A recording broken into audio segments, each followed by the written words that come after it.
Babawiin mo na yung sinabi mo? O gusto mo dumiretso ako sa laot? Inigo, sige na. Hindi ka naman marunong lumangoy. Bumalik ka na dito. Romana.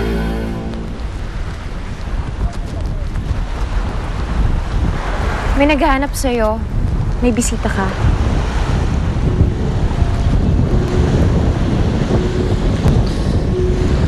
Hi, Romana. Siguro naman natatandaan mo pa ako, no?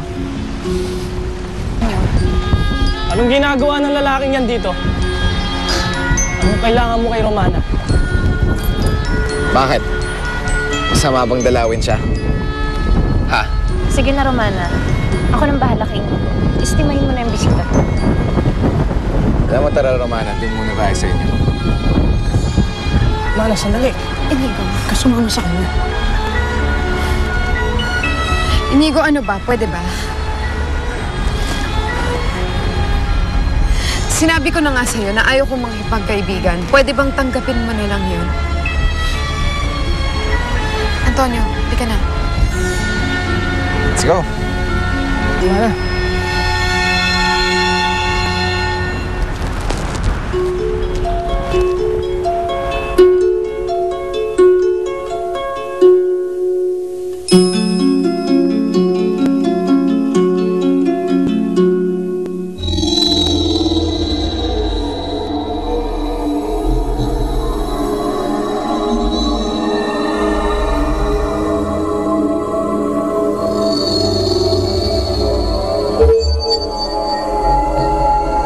Dito nakatago ang hinahanap ko. Nandito ang aklat ng Salamanca.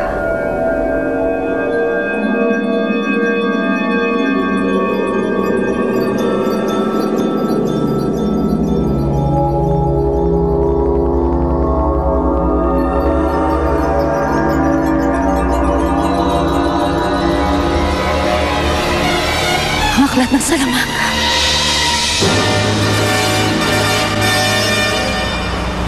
Sige, maupo ka.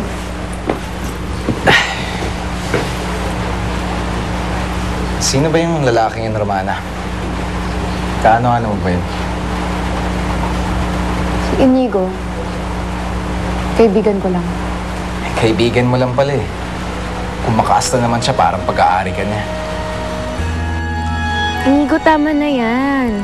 Huwag ka na magmukmuk dyan. Tumayo ka na, bilis. Alam ko nainis ka sa trato sa'yo ng kapatid ko. Pero ganun talaga si Romana.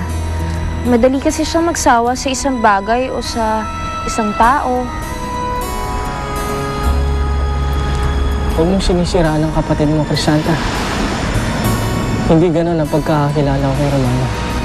Bakit, Inigo? Ilang taon mo na bang kilala ang kapatid ko para makasiguro ka ng ganyan? Hindi ba kailan lang kayo uli nagkita?